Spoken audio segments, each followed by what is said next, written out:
자, 이번 이야기는 시청자 저예요님. 저예요. 자, 저예요님께서 이렇게 또 찾아와 주셨는데 아마 지금 현재 일본에 계실 것 같습니다. 한번 연결해 보도록 할게요. 여보세요? 저예요? 여보세요? 네, 들리십니까? 예, 들려요. 아, 안녕하세요. 안녕하세요. 네, 아유, 지금 현재 일본에 계시죠, 저예요님? 예. 아. 자, 그러면 오늘 일본에서 들려주는 또 섬뜩한 이야기가 있고 또 여러 가지 일들을 많이 겪으셨어요. 짧지만. 예. 네, 그래서 어떤 이야기를 또 들려주실까 고민을 많이 하셨겠지만 그래도 또 여러 가지 짧게 좀 많이 보신 것 같아요, 보니까. 원래 그런 귀신 같은 걸 보는 사람이 아닌데, 몰라요. 그냥 보였어요. 그럼 생생하게 좀 잠깐이라도 보신 것 같은데 그러면 어떤 이야기일지 바로 출발을 해보도록 하겠습니다. 렛츠고! 길이십니다. 저예요!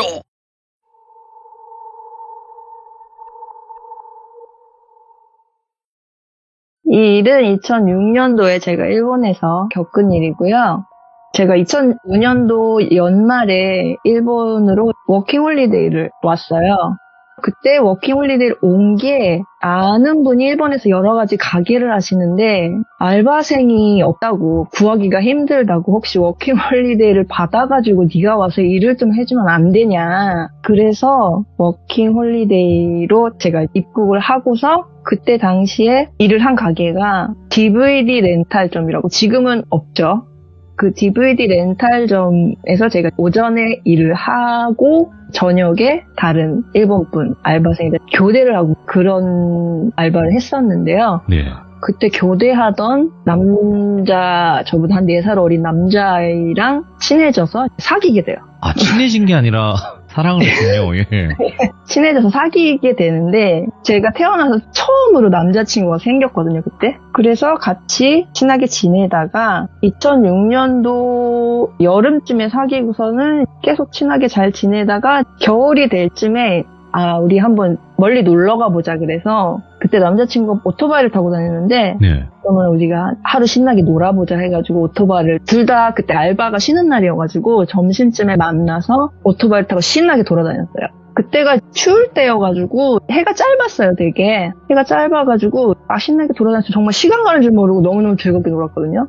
그러고서 어둡고 껌껌해져서 이제 집에 갈까 하는데 서로 헤어지기가 싫은 거예요. 그 다음날도 남자친구는 그때 학교를 다니고 있어가지고 학교를 가야 되고 저도 그 다음날은 여러 가지 볼 일이 있어가지고 그럼 어떡하지 하고 있는데 그때 제가 일했던 그 남자친구랑 같이 일했던 가게 말고 다른 같은 사장님이 운영하는 노래방에서도 남자친구랑 같이 일을 했었어요. 어이구, 왜? 네, 같은 사장님이 그 DVD 렌탈점, 노래방 이런 걸 운영을 하셔가지고 거기 이제 모든 알바생을 뺑뺑이를 돌리면서 그렇게 하는 가게였거든요. 이 가게에서 일하는 사람은 저쪽에서도 일하고. 그러면 우리 노래방을 갈까 했었어요. 그 노래방이 제가 살던 집 근처에 있어가지고 근데 그 노래방 평소에 손님들이 없거나 가게가 끝나면 알바생들끼리 모여서 막 술도 마시고 거기서 잠도 자고 막 그랬던 아지트 같은 곳이었거든요. 그래서 그러면은 우리 노래방에 가서 있다가 아침에 넌 학교를 가고 나는 집에를 가야겠다 해가지고 그러면 노래방을 가기 위해서 남자친구는 그 다음날 학교 가기 위한 준비를 해야 된다고 해서 그럼 남자친구 집에 먼저 들렸다가 짐을 들고 노래방을 가자라고 된 거예요. 그러고서 오토바이를 타고 남자친구 집을 이렇게 막 향하고 있었어요. 그래가지고 남자친구 집 근처로 접어들었는데 남자친구가 살던 동네가 주택가였어요. 가게도 없고 막 주택만 있는 그런 곳이었는데 저는 그 동네를 처음 가가지고 남자친구 오토바이 뒤에 타고서는 달리고 있었어요. 천천히. 주택가니까는 천천히 달리고 있었어요. 껌껌한 길을 쭉 달리고 있는데 저는 이렇게 주변을 두리번 걸으면서 뒤에 앉아 있었는데 저쪽 멀리에서 되게 큰 건물이 있는 거예요. 불이 환하게 켜져 있고 굉장히 큰 건물이 있어가지고 저 주택가에 왜 저렇게 큰 건물이 있지? 하고 그 앞을 이렇게 쓱 지나가면서 보는데 거기 학교였던 거예요. 주택가에 학교가 있네? 근데 왜 불이 이렇게 다 켜져 있어? 이렇게 환하게 무슨 이벤트라도 했나? 라고 이렇게 생각을 하면서 이렇게 싹 지나가고 있는데 제가 그 딱 지나갈 때 푸문이라고 하나요? 푸문 같은 그 앞쪽을 이렇게 싹 지나가게 해서 천천히 주택가니까 소리를 작게 해서 오토바이가 싹 지나가는데 제가 우연히 그 포문에도 이렇게 교문 같은 게 있잖아요. 철문으로 된, 창살로 된 그런. 그 문이 이렇게 활짝 열려있는 거예요. 근데 제가 지금 이제부터 말하는 거는 진짜 지나가는 1, 2초 안에 전부 다 일어난 일이거든요. 거기를 싹 지나가서 제가 교문 안쪽을 봤는데 뒷문이니까 크지는 않고 철제로 된 교문이 열려있는 상태에서 앞으로 한 5, 6m를 딱 걸어 들어가면은 학교 뒷문 현관이 있는 그런 구조였어요. 네. 거기를 싹 보는데 그 교문 안쪽 가운데에 어떤 여자아이가 이렇게 하얀색 민소매 원피스를, 그때가 좀 추웠거든요. 한 초등학교 2학년, 3학년 정도 돼 보이는 여자아이인데 흰 민소매 원피스를 입고 막 활짝 웃으면서 머리를 한 갈래로 딱 묶고서는 너무너무 즐거워, 너무너무 행복한 표정으로, 왜 어린애들이 깡충깡충 뛰는 거 있잖아요. 예. 즐거워가지고 막 뛰면서 너무너무 행복한 표정을 활짝 웃으면서 뛰기는 거예요, 거기서. 예. 그래서 아니 쟤는 춥지도 않은가, 왜 학교에 이 시간에 이렇게 있대. 근데 저는 그때 그 시간이 한 저녁 8시나 9시쯤 됐을 거라고 생각했었어요. 아, 네. 그래서 거기 지나가면서 제가 그냥 문득 이 학교의 선생님의 자제분인가? 선생님이 뭔가 일이 있어서 지금 학교에 불이 다 켜져 있었다고 했잖아요. 엄마를 기다리나 아빠를 기다리나 선생님을 기다리나 그냥 좀 그렇게 생각을 하고 지나갔어요, 거기를. 그래서 거기서 오토바이로 한 1, 2분 정도 달린 남자친구 집이어가지고 남자친구 집에 도착을 했어요. 그래서 내리면서 그냥 아무렇지도 않게 저는 아무 뜻도 없이 내리면서 야 지금 몇 시야? 라고 남자친구한테 물어봤거든요. 그랬더니 지금? 그러더니 지금 2시야 이러는 거예요. 그래서 그래? 벌써 시간이 그렇게 됐어? 나 한 8시쯤 된 줄 알았네? 하고 남자친구 제 짐을 가지고 같이 들어가려고 하는데 잠깐만. 그랬어요, 제가. 그래서 남자친구가 왜? 그러는 거예요. 야, 여기 집 근처에 학교 있지? 그랬더니 있어, 초등학교. 그러는 거죠. 지금 거기 지나오는데 거기 맞지? 그랬더니 거기 맞아. 그러는 거죠. 야, 이상해. 거기 나 좀 전에 어떤 여자아이가 있는데 지금 새벽 2시라고? 제가 그랬어요. 너무 놀래가지고. 무슨 소리야? 그러는 거예요, 남자친구가. 안 믿어주는 거예요. 아니야, 나 봤어. 움직였단 말이야. 내가 그랬어요. 움직이는 하여튼 여자애가 있었어. 이렇게 말을 했더니 새벽 2시 무슨 학교에 애가 있냐고 그래가지고 아니야, 이거 이상해. 지금 새벽 2시에 애가 있어도 문제고 없어도 문제라고. 제가 봤으니까. 네. 야, 저 가보자. 그랬어요. 다시 가보자고 해가지고 남자친구 이제 오토바이를 다시 타고 거기 다시 갔어요. 오던 길을 다시 돌아간 거죠. 오토바이를 타고 싹 가는데 학교가 지금 멀리서 보일 거 아니에요, 아까처럼. 근데 깜깜한 거예요. 그 아이를 보고서 5분도 지나지 않은 상황인데 깜깜한 거예요. 불이 하나도 안 켜져 있고. 그래서 왜 불이 다 꺼져 있지? 하고 그 앞에 싹 갔어요, 제가. 남자친구랑. 남자친구가 문도 다 잠겨 있는데 뭘 봤다는 거야 이러는 거야. 아니야, 문도 다 열려 있어서 여기 불 다 켜져 있었단 말이야. 딱 그랬더니 자기 모르겠대. 자기 못 봤다는 거예요, 그거를. 불 켜져 있는 것도 못 봤다는 거야. 남자친구 운전하면서 봤을 거 아니야, 같이 지나왔으니까. 난 못 봤는데 계속 그러는 거야. 아까 불도 막 켜져 있고 그랬는데 여기 여자애가 막 깡총깡총 튀면서 서 있었어. 여기 교문 앞에 교문도 열려 있고. 근데 교문을 봤더니 교문이 쇠사슬로 핑핑 감겨 있고 막 자물쇠가 채워져 있는 거야.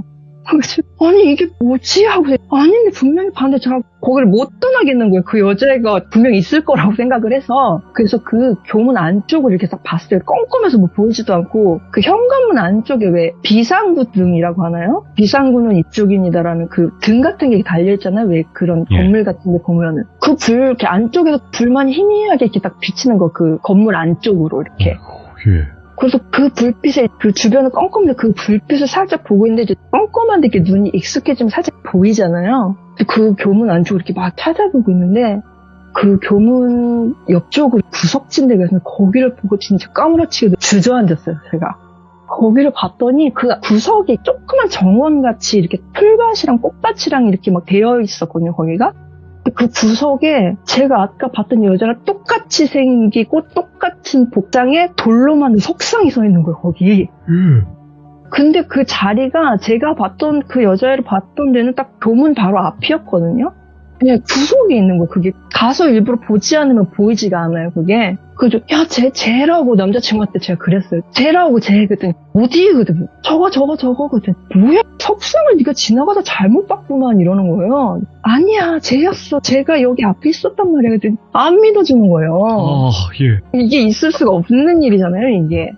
그래가지고 너무너무 무서워지고 걷지도 못하고 남자친구한테 거의 끌려가다시피 해서 그날 짐을 챙겨서 예정대로 노래방을 가고서 그 다음 또 계속 그게 자꾸 생각이 나가지고 그 학교가 지금도 멀쩡히 아이들이 잘 다니고 있는 학교거든요.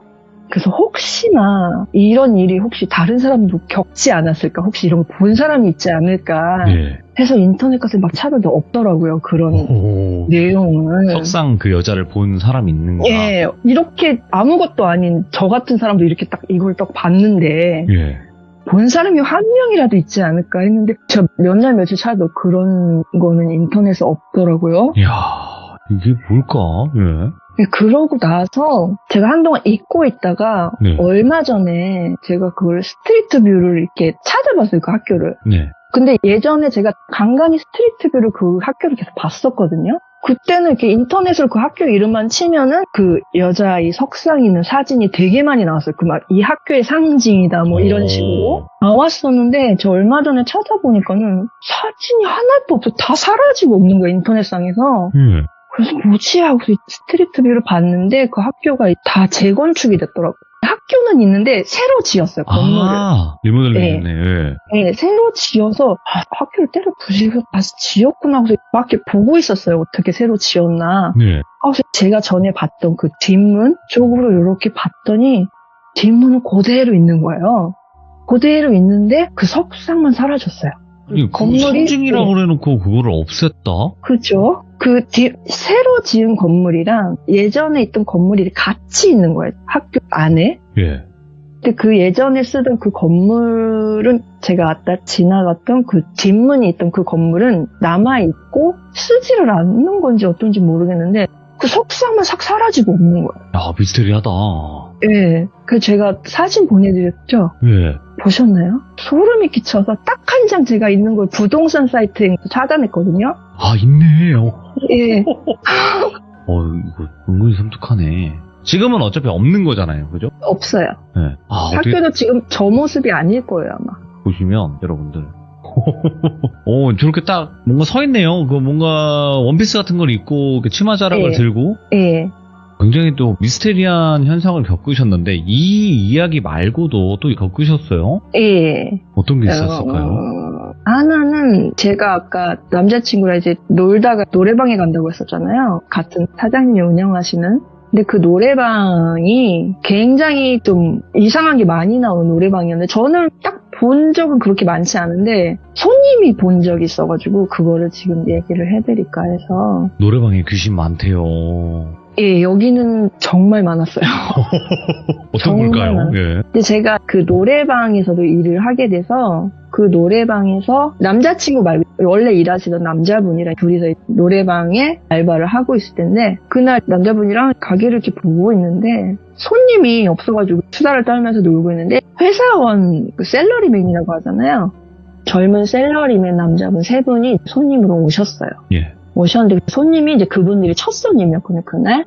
근데 이 노래방이 구조가 되게 희한한 게 빌딩에 있는 노래방인데 접수하는 데가 5층이어서 일단 접수를 하면은 그 빌딩 뒤에 보면은 비상계단이잖아요. 그 비상계단으로 4층으로 내려가거나 5층으로 올라가는 구조로 되어 있어서 손님들이 안내한 방으로 본인들이 직접 들어가서 노래를 하는 그런 구조의 노래방이었는데요. 그 남자분들이 세 분이 오셔가지고 방을 어디로 해드릴까 하다가 4층에는 2명이나 3분이 들어갈 수 있는 방이 3개가 있어요.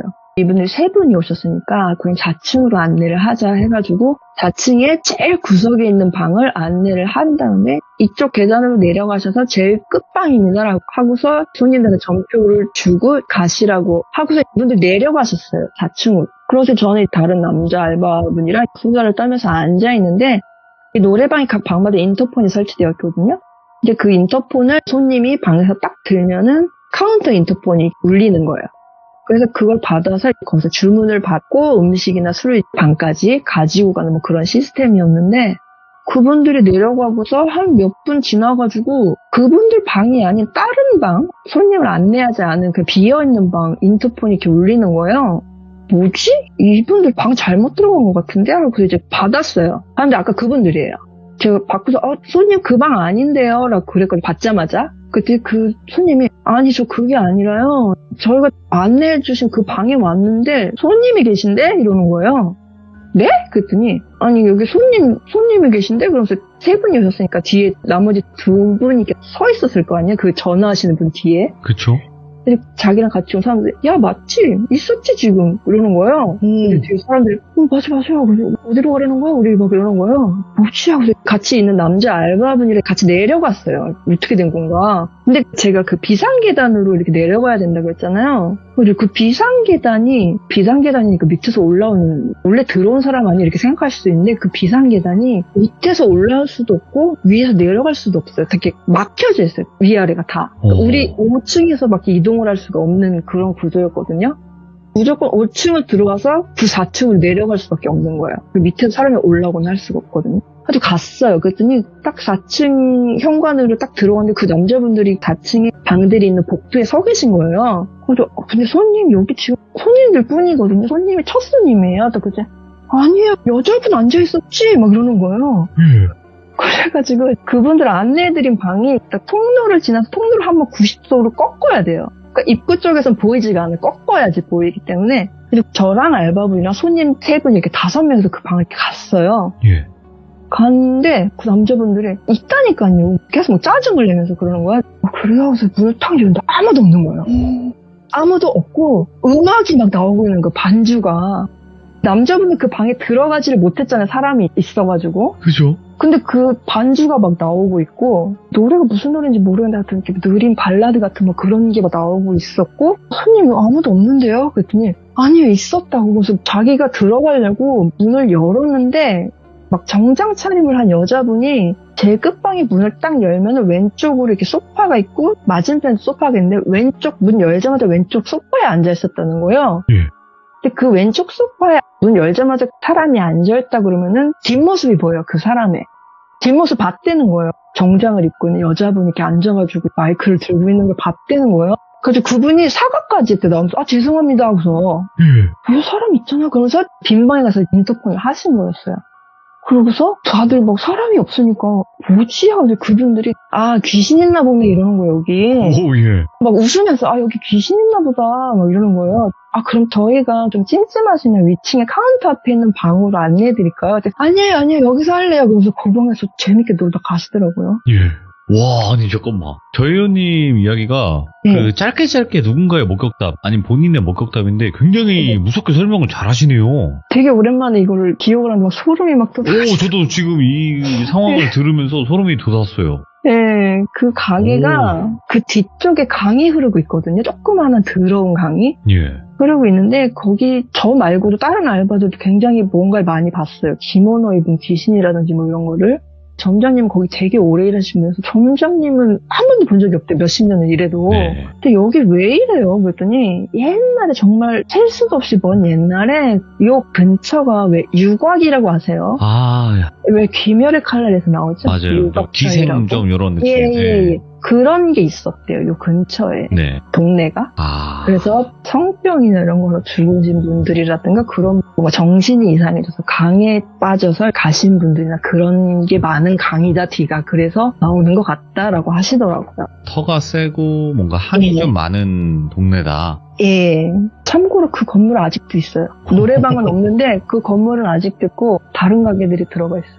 그러면 이 노래방에서 목격했던 이야기가 있고 또 다른 목격담이 있나요?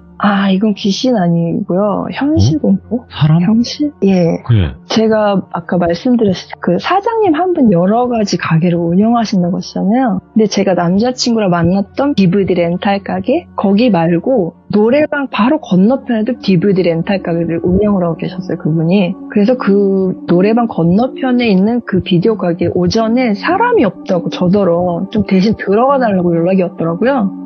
저는 그 가게를 들어가 본 적은 없는데 그분이 운영하시는 비디오 렌탈점은 다 시스템이 똑같아가지고 그냥 뭐 처음 가더라도 할 수 있는 그런 시스템이어서 알겠다. 집도 가까우니까 알겠다고 하고서 그 가게를 제가 오전에 봐주기로 하고 이제 문을 열러 갔어요. 그러고서 문을 열고 혼자 카운터에 이렇게 앉아서 손님들 오면은 DVD 빌려주고 그러고 있는데 한 오후가 지나서 한 점심쯤 지나가지고 이렇게 혼자 가게에 앉아있는데 어떤 손님이 한 분이 들어오시는 거야, 남자분이. 그래서, 어서오세요 하고서 있는데, 그분이 이렇게 저를 이렇게 위아래로 훑어보는 거예요. 그래서 뭐지, 이 사람은? 그래서 가만히 앉아있는데, 그 사람이 갑자기 제 주변에 빔이 돌더니, 갑자기 자기 손을 자기 바지 속으로 쓱 넣는 거예요. 그러면서 이렇게 막 일본어로 남자분들의 그 중요 부위를 칭하는 그런 단어가 있거든요. 아, 예. 예, 그 단어를 굉장히 조그만 소리로 그 단어가 만약에 돌비라고 치면 아이고. 그 하필. 단어를 굉장히 조그만 소리 돌비 막 이러는 거예요. 제 주변을 막 이렇게 슬슬 돌면서 이 사람 뭐지? 하면서 막 손이 막 벌벌 떨리는 거야, 제가.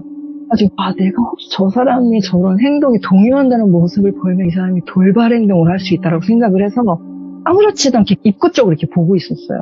보고서인데 그 카운터 뒤쪽으로 이렇게 돌아가면은 성인물 DVD를 전시해 놓은 그런 코너가 있었거든요. 아, 일본은 좀 그런 게 있죠. 예. 예. 근데 저기는 들어가지 마라, 저 상태에서 하고서 이렇게 있는데 거기 싹 들어가는 거예요, 이 사람이. 뭐야 이 사람 하고서 가만히 있는데 그 사람이 거기를 한 바퀴 쓱 돌고든 여전히 손은 바지 안에 들어가 있는 상태로 그래서 카운터 앞으로 쓱 오더니 저를 빤히 쳐다보는 거예요. 그 단어를 계속 말을 하면서 돌비 이러면서. 너무 무서워가지고 일단 수화기를 들었어요, 제가. 예. 모르겠어요. 왜 수화기를 드는지, 경찰에 전화를 하려고 했던 건지 모르겠는데, 수화기를 제가 싹 드니까는 그 사람이 싹 나가는 거예요. 예. 바지에 손을 싹 빼면서, 뭐야, 저 사람 하고서 너무너무 무서워가지고 다시 올 것 같아가지고, 그 가게가 입구 쪽이랑 전부 다 통유리로 되어 있어서 바깥에서 가게가 보여요. 네. 안쪽이. 그래서 그 사람께 싹 시야에서 사라지는 것을 확인한 다음에 얼른 가가지고 문을 잠궜어요. 잠근 다음에 카운터 밑으로 싹 들어가가지고 밖에서 안 보이게 주저앉아가지고 점장님한테 전화를 해서 지금 이런 이상한 사람이 왔었다. 너 너무 무섭다. 교제할 사람 빨리 보내든 나 집에 가고 싶다. 그랬더니 점장님도 놀라면서 지금 나 너무 무서워서 문 잠궈놨으니까 빨리 사람 보내달라고. 그러니까 알겠다. 다른 분한테 전화를 해서 다시 연락을 주겠다. 좀 기다려라. 문 네. 잠가놓고. 그러고서 알겠다고 해서 전화를 끊고서 살짝 바깥을 봤는데 없는 것 같더라고, 그 사람이. 갔나 보다 하고서 쫙 앉아있었어요. 카운터 쪽에서. 그래서 한참 있는데 갑자기 전화가 울리는 거예요. 가게 전화가. 예. 그래서 점장님인가? 그래서 이제 땡땡 렌탈점입니다 하고 전화를 받았는데 또 한 남자분이 되게 멀쩡한 목소리로 제가 지금 영화를 하나 빌리고 싶은데 그게 지금 가게 재고가 있나 싶어서 알아봐 주실 수 있을까요? 이러는 거예요. 네. 그래서 얘 제목이 뭔가요? 하고 컴퓨터로 치면 그 재고가 나오니까는. 그리고 처음에는 일정한 영화 제목이 되는 거예요. 그래서 있습니다. 좀 빌리러 오시면 되겠네요. 그랬더니 또 하나를 빌리고 싶은데 이것도 알아봐 줄 수 있나요? 그래서 영화 제목을 딱 얘기를 하는데 영화 제목이 이 사람이 이거를 잘못 알고 있나 싶을 정도로 살짝 영화 제목을 살짝 바꿔서 얘기를 하는 거예요.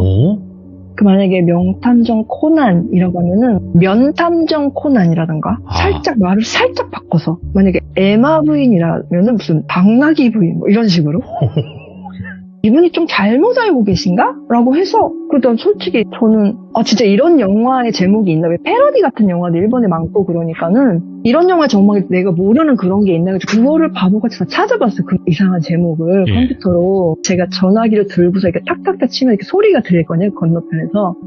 손님 그런 영화는 없는데요. 그거를 계속 반복을 하는 계속 다른 영화 제목으로 그러더니 제가 그걸 바보같이 찾으니까는 평범한 영화 제목을 이렇게 바꿔서 얘기하다 나중에는 막 이렇게 성인 영화 제목 같은 거를 음담패설식으로 이렇게 막 바꿔가지고 이런 영화는 있나 막 이렇게 물어보는 거예요. 별의별 사람 다 있네. 예. 그래가지고 이거 좀 이상한데 이 사람 좀 이상한 사람 같다라고 해가지고 오늘 왜 이러나 하고서 저기 손님 죄송한데요. 지금 손님이 와서 그런데 좀 나중에 다시 전화 걸어주세요. 하고서 제가 끊었어요, 전화를. 손님 없지만 거짓말로. 이제 설마 안 오겠지 하고서 근데 한 5분 있다가 전화가 또 오는 거예요. 네. 이번 점장님인가? 하고서 다시 받았어요. 근데 아까 그 사람인 거예요. 근데 이 사람 전화하는 게 나는 지금 당신한테 전화 처음 했는데 이런 톤으로 전화를 하는 거예요. 네. 아까 전화했으면서 처음 전화하는 사람처럼. 뭐야 이 사람 했더니 자 영화를 찾는데 이게 제목이 있는지 궁금한데 좀 알아봐 주실 수 있으신가요? 이런 거예요. 이게 뭐 어떤 제목인가? 저는 이미 알아챘으니까 어떤 제목인가요? 그랬더니 이제는 아까보다 더 심한 입에도 담을 수 없을 정도의 음담패설 같은 막 그런 이상한 성인물 제목 같은 걸 잊지도 않은 막 그런 거를 막 물어보는 거예요. 그래서 저는 이제 그때는 찾아보지도 않고 그런 건 없습니다. 그런 건 없고요. 그런 건 없습니다. 계속 대답을 해줬어요. 그냥 너무 무서워가지고 그냥 전화 끊어도 계속 전화가 오니까. 그랬더니 이 사람은 갑자기 막 수학이 너무 막 이러는 거예요. 막 웃음을 참는데 막 삐져나오는 막 그런. 예. 막 이러면서 막 이제는 막 대놓고 웃으면서 얘기를 하는 거야. 예. 그러고 있는데 가게 앞으로 구급차가 지나가는 거예요. 구급차 사이렌 소리가 울리잖아요. 삐뽀 삐뽀. 이제 가게로 점점 다가와서 구급차 소리가 점점 크게 들리는데 그때 그 사람 계속 웃으면서 뭐 이거 뭐 이런 영화는 있나요? 그래서 얘기를 하는데 그 사람 전화기 수화기 넘는 구급차 소리가 들리는 거예요. 지금 가게 앞으로 구급차 지나가는데 같은 음정 박자로 구급차 소리가 점점 그 사람 수화기 너머에서도 소리가 점점 커지고 가게 앞에서 점점 커지는 거예요. 구급차 소리가. 뭐야, 이 사람 지금 가게 안을 보고 있구나. 저를. 그래서 제가 그때까지 무서워서 벌벌 떨고 있었는데 갑자기 무슨 용기가 났는지 카운터 밖으로 확 뛰쳐나와가지고 가게 잠기문을 확 열고서 수화기는 든 채로 그 사람 얘기하는 데서 들으면서 문을 확 열었어요. 그 가게 문 현관을. 그래서 가게 확 뛰쳐나가서 주변을 막 두리번거렸더니 그 수화기는 귀에 대고 있잖아요. 제가 지금 갑자기 막 건너편 수화기 너머로 막 발소리가 들리는 거예요. 탁탁탁탁 거리면서 막 뛰는 소리가 들리면서 사이렌 소리가 점점 멀어지는 거예요. 저 주변에 뛰는 사람이 없었어요. 주변에 봤는데. 예. 내가 나온 걸 보고 도망갔구나, 얘가. 그러니까 제가 그 안에서 막 바보같이 막 컴퓨터로 찾아보고 뭐 대답하고 뭐 이런 걸 밖에서 보고 있었던 거예요. 어디선가. 예. 그러고 있다가 구급차가 지나가서 제가 갑자기 확 뛰어나오니까는 도망을 간 거죠. 그러고서 교대하는 분이 그때 오시더라고. 다 일이 끝나니까. 예. 네. 혹시나 또 이 사람한테 전화가 올 수 있으니까는 그때 좀 대처를 해달라다. 이제 이 가게 안 올 거다고 하고 저는 집에 갔죠. 야.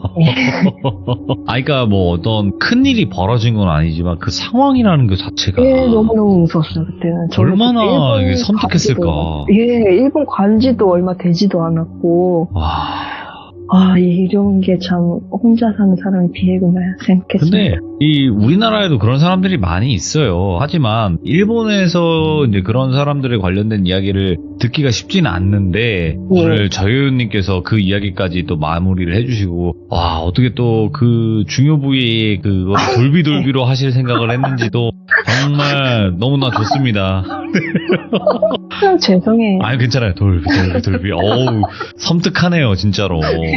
예, 오늘 저혜연님께서 이렇게 세 가지 이야기를 준비를 해주셨고 이게 하나하나의 이야기가 길진 않지만 그래도 너무나 섬뜩하게 전달을 잘 해주신 거는 저혜연님께서 마무리를 잘 해주셨기 때문이다. 또 말씀을 감사합니다. 드릴 수가 있습니다. 감사드리고 다음번에 또 다른 이야기 있으시면 또 와주시고 그리고 항상 건강하시길 바래요. 예, 돌비님도 건강하세요. 네, 감사합니다. 네, 감사합니다.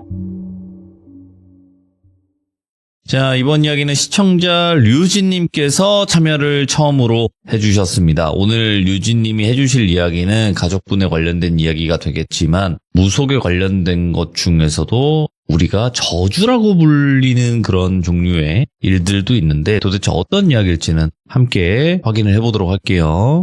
여보세요? 네, 안녕하세요. 류진님 안녕하세요. 안녕하세요. 아이고, 얼마나 또 긴장을 많이 하고 계셨겠습니까? 이야기 들으시면서, 그죠? 과제 틀어놓고 있어서 정신이 없었습니다.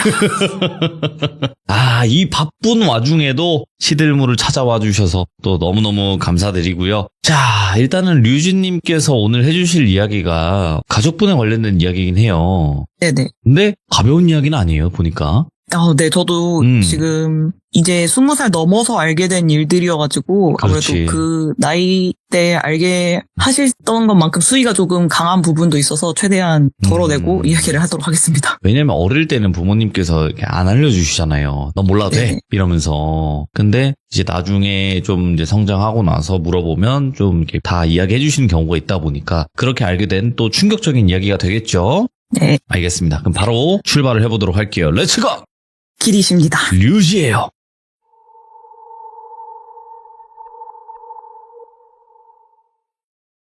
이게 좀 거슬러 올라가다 보면 저희 외 증조 할머니 때부터 시작을 해요. 저희 외 증조 할머니 이전에는 저희가 무당을 안 했던 걸로 제가 어머니께 들었는데 외 증조 할머니가 갑자기 무당을 하셨다부터 시작을 했는데 저희가 그 전에 신을 봤던 집안이 아니었기 때문에 그럼 어떻게 해서 신이 오고 할머니가 무당을 했냐라고 어머니께 여쭤보니 네. 이제 저희 외할아버지께서 사형제셨어요. 원래는 저희 외할아버지가 막내셨고 위로 세 분의 형님이 계셨는데 예. 셋째 형님께서 6살쯤 됐을 때 저희가 지금도 당연히 그러면 안 되지만 그 시절 때는 애들 머리를 이렇게 쿵 하고 때리는 경우가 좀 있었잖아요. 꿀밤. 네, 꿀밤처럼 예. 쿵 하고 이렇게 때리는 경우가 있었는데 6살짜리 셋째 형님 머리를 외증조 할머니께서 쿵 하고 때렸는데 그대로 애기가 돌아가셨다고 하더라고요. 뭐야, 예. 그게 어르신들 표현으로 하면 살 맞아 죽었다라고 그렇게 표현을 하셨는데 아무래도 그렇게 억울하게 돌아가셨다 보니까 가지 못하시고 귀신이 되셨다고 해야 될까요? 아, 그렇게 그렇죠. 원한이, 여기에 네, 원한을 가지고 남으셔서 저희 외할아버지 막내 동생한테 붙은 거예요. 그래서 외증조 할머니께서 막내 아들을 살려야 된다는 생각에 자기 아들 신을 받으신 거죠. 아들 신을 받았다? 네. 아들이 신이 아닌데 받았다는 거예요? 저도 거기서는 조금 의아를 했는데 예. 아무래도 사람을 괴롭힐 만큼의 힘을 가진 존재로 변했고 정말 자기 막내 아들을 데려갈 것 같으니까 그렇게 받았다라고 저는 그렇게 들었거든요. 그러면 한마디로 이거네. 자신의 몸에 좀 봉인해 뒀다, 좀 이런 느낌일 수도 있겠네요. 네네. 그럴 수도 있겠네요. 예. 네네. 그 상태로 저희가 그 애기 신을 저는 당연히 못 봤죠. 저희 외증조 할머니 시대이기 때문에 그러니까, 예. 저는 외할아버지 얼굴도 모르는 상태이기 때문에 당연히 모르는데 이게 아무래도 신을 있던 상태에서 받은 게 아니기 때문에 원래 신을 보낼 때는 조금 잘 보내야 된다고 제가 들었던 것 같거든요. 신을 보내는데도 무슨 국 같은 것도 해야 되고 이게 조금 절차를 걸쳐서 제대로 보내드려야 된다라고 알고 있는데 그게 없었던 것 같아요. 그래서 저희 외할아버지부터 저희 어머니 세대 그리고 저희 세대까지 이렇게 점점 저주와 같은 일들이 이렇게 내려오게 되는데 오, 그래서, 예. 먼저 저희 외할아버지 얘기부터 하면 아무래도 저희 돌아가신 뭐라고 해야 될지 신님이 왔다가 몸에 들어갔다가 나온 상태에서 평생을 제정신으로 살지를 못하셨어요. 늘 넋이 나가 있는 상태로 그렇게 사셨고 그리고 위에 형님분들도 저한테 큰 외할아버지, 작은 외할아버지 계시는데 두 분마저도 정신이 온전치 못한 상태로 그렇게 사셨고 네. 그리고 저희 어머니도 저희 언니가 막내딸이고 늦둥이 딸이기 때문에 거기까지는 제대로 기억이 안 난다고 하셔서 그냥 제정신으로 살지 못하고 정말 비참한 최후를 맞으셨다라고만 말씀을 하셨는데 거기서 내려오면은 저희 이제 엄마 세대가 되죠. 엄마 세대 때는 저주 계열이 있어요. 저희 아래로 이렇게 내려오다 보면은 네. 저희 엄마 세대 때 저주는 조금 성적인 것에 관련된 저주를 많이 당했습니다. 성적인 거? 예.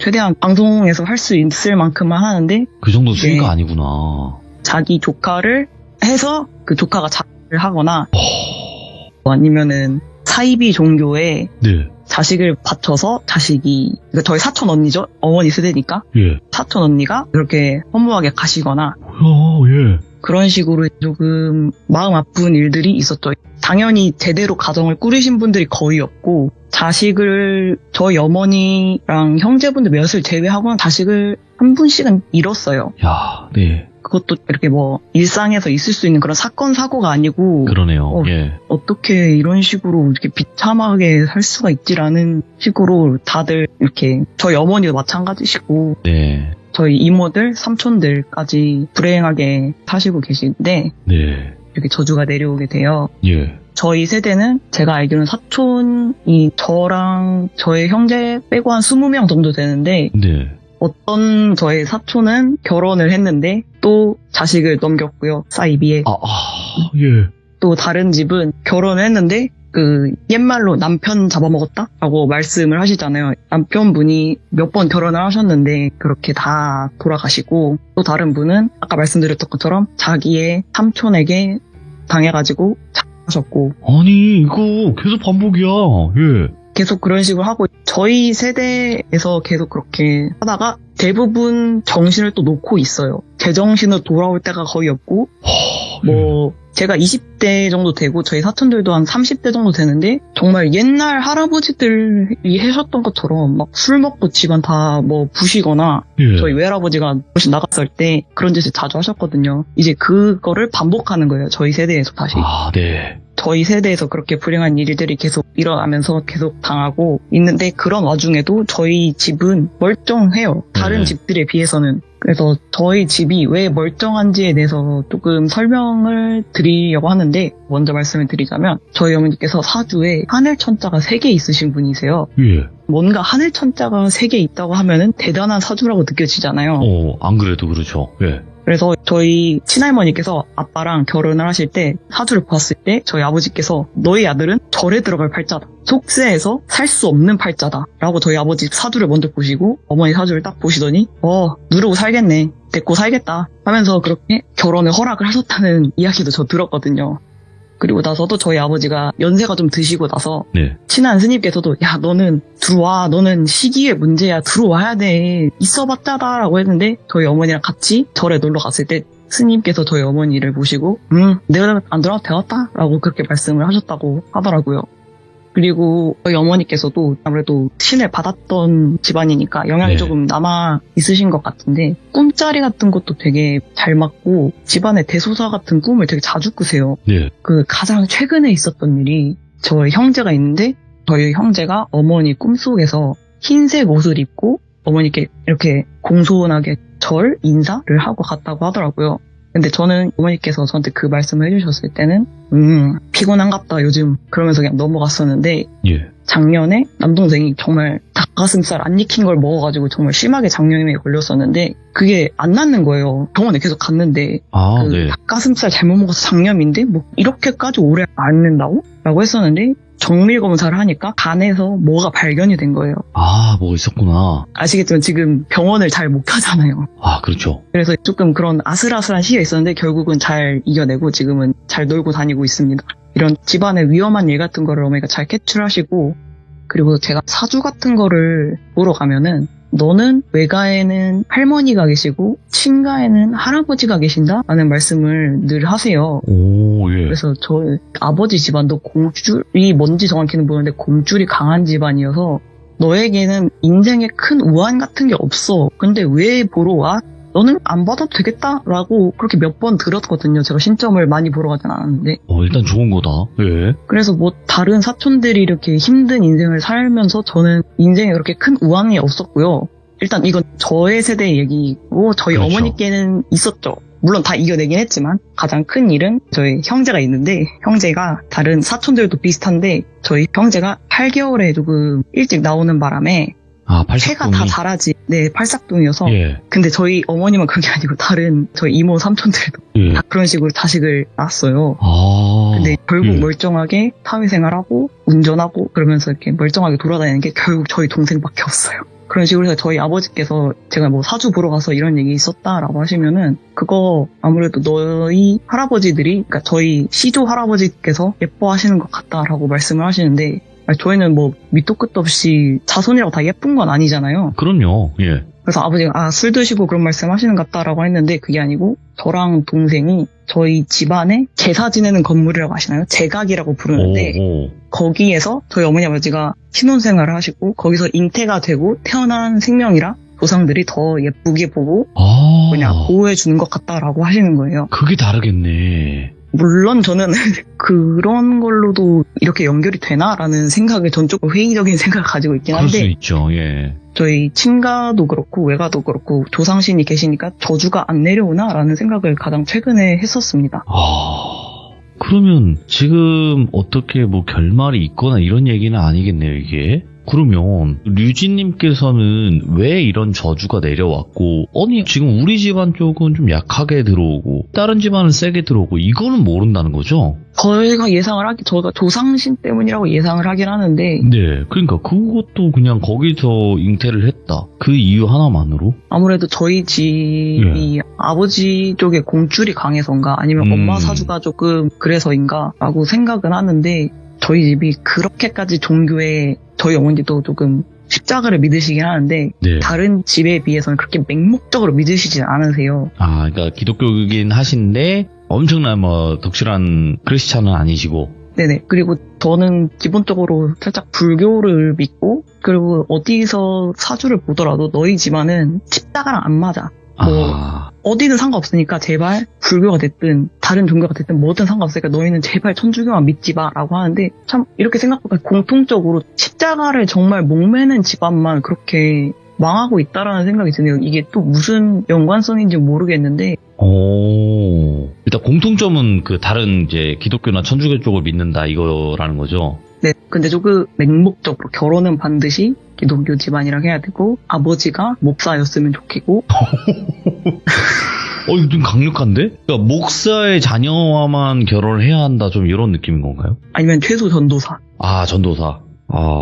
이건 뭐 종교 탓이 아니죠. 네, 지금 어쨌든 사람과 사람 간의 일인 건데. 그러면 류진님, 일단은 그냥 계속 저주 형식으로 이렇게 너무 집안이 안 좋고 뭔가 줄초상이 나고 이런 것까지는 이해가 되는데, 아직 뭐 류진님이나 아니면 어머님이나 도대체 우리 집안이 왜 이런 건가요? 라고 뭐 무당이든 누군가에게 물어봐서 답을 들은 건 없는 건가요? 제가 들었던 건 없는데 네. 저한테 그렇게 말씀하신 적 있어요. 젊은 남자랑 어린 애가 따라다닌다. 집 밖에서 막 쳐다보고 있다. 뭐 그런 식으로 딱 한 번 들은 적이 있는데, 그때 저희 어머니께 말씀을 드리니까 어린 애는 그 애 같고 젊은 남자는 저희 돌아가신 외삼촌 같다라고 하시더라고요. 그러면 왜 못 가고 있냐? 애기는 그럴 수도 있다고 생각을 하는데 뭐 외삼촌은 왜 못 가고 있을까라고 하니까 데려가려나 보다라고 하더라고요. 아니 근데 저희 그 시드르모에서 집안 저주 사연이 굉장히 많았었어요. 네네. 그러면 특징들이 있었거든요. 예를 들어서 여성이 빨리 죽는다, 혹은 남자만 다 죽는다, 빠르게 씨를 말린다, 요런 느낌이었단 말이죠. 근데 류진님 쪽 집안 저주라고 해야 될까요? 이거는 뭐 어떤 특정성이 없는 것 같아서.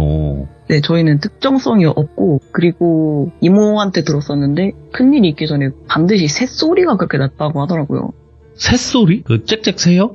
네, 그 뾰로롱 뾰로롱 우는 그 새 소리가 그렇게 났다 그러더라고요. 큰일이 있기 전에. 그러니까 새가 그렇게 우는 새 소리가 들렸을 때 꼭 안 좋은 일들이 일어났다. 네네. 그 무슨 새냐 그거? 뾰로롱이라고 운다고요? 네, 그리고 저희 어머니께서도 새소리가 그렇게 들렸다라고 말씀을 자주 하셨거든요. 그렇게 안 좋은 일이 있기 전에. 아무래도 아기일 때 죽었기 때문에 네. 그런 상대가 없는 게 아닐까라는 생각을 해요. 누가 더 싫고 누가 더 밉고 그런 게 없을 나이에 돌아가셨기 때문에. 그렇지. 그래서 아기 귀신 쪽이 무섭다고 하는 게 그냥 뭐 한 가지 목적이면 그거를 달성하기 위해서 수단과 방법을 안 가리니까 그래서 무섭다고 하거든요.